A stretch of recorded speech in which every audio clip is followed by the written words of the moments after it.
Thank you sir. Team నుంచి ఇక మాట్లాడడానికి ఇద్దరు ఉన్నారు. అందులో ఒకరు బాలాదిత్య గారు.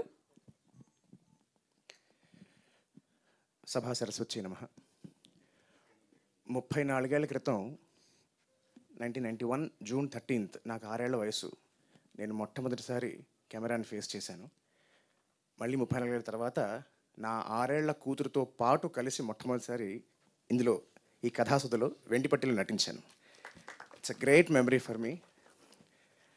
దానికి ముఖ్య కారకులు సతీష్ గారు. అయితే ఆయన దగ్గరికి వచ్చే ముందర ఖచ్చితంగా స్మరించుకోవాల్సింది ఇందాక పెద్దలందరూ చెప్పినట్టు రామోజీరావు గారు.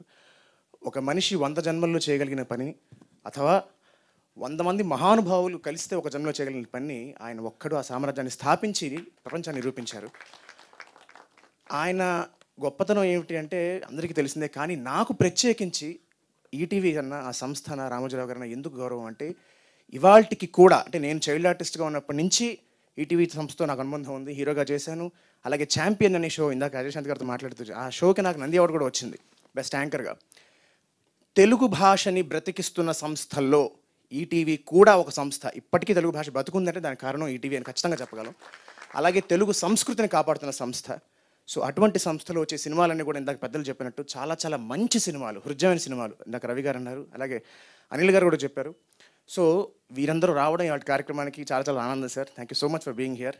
అండ్ రాఘవేంద్రరావు గారు, నేను ఇన్నేళ్ళగా యాక్ట్ చేస్తున్నాను కానీ ఎంతోమంది డైరెక్టర్స్ వర్క్ చేశాను, ఆయనతో చేయలేకపోయాను. చెప్పుకోవడానికి సిగ్గుచేటు. ముగ్గురు మనగాళ్ళ సినిమాకి నన్ను అడిగితే అప్పుడు నా డేట్స్ లేవని నేను మిస్ అయిపోయాను సార్. కానీ ఈటీవీ పుణ్యమాని, కథాసుధ పుణ్యమాని మీ కథలో ఇప్పటికే నటించే అవకాశం రాగలిగితే నా జన్మధన్యమని భావిస్తాను సార్.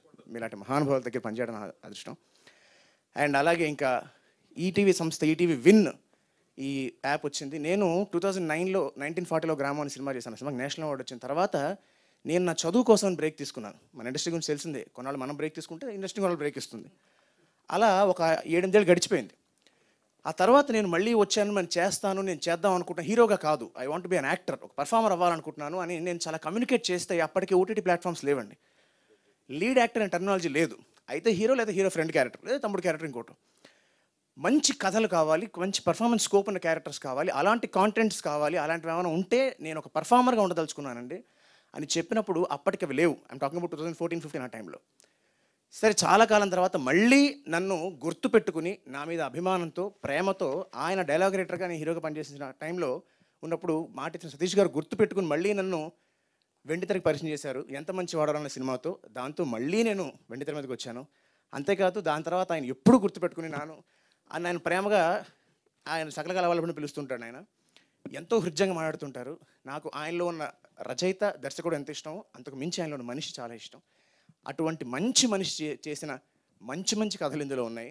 తప్పకుండా ఇది అందరికీ చాలా హృదయంగా ఉంటుందని, అందరూ దీన్ని వీక్షించాలని, కథాసుధలో ఇంకా ఎన్నెన్నో మంచి మంచి కథలు రావాలని, దానికోసం పాటుపడుతున్న మా నితిన్ టీం వాళ్ళందరికీ శుభాకాంక్షలు తెలియజేస్తూ ఇంకా చాలా మంచి కథలు దీని ద్వారా రావాలని మనస్ఫూర్తిగా కోరుకుంటూ మరొక్కసారి ఇందులో భాగమైనందుకు చాలా చాలా సంతోషిస్తూ థ్యాంక్ యూ సో మచ్.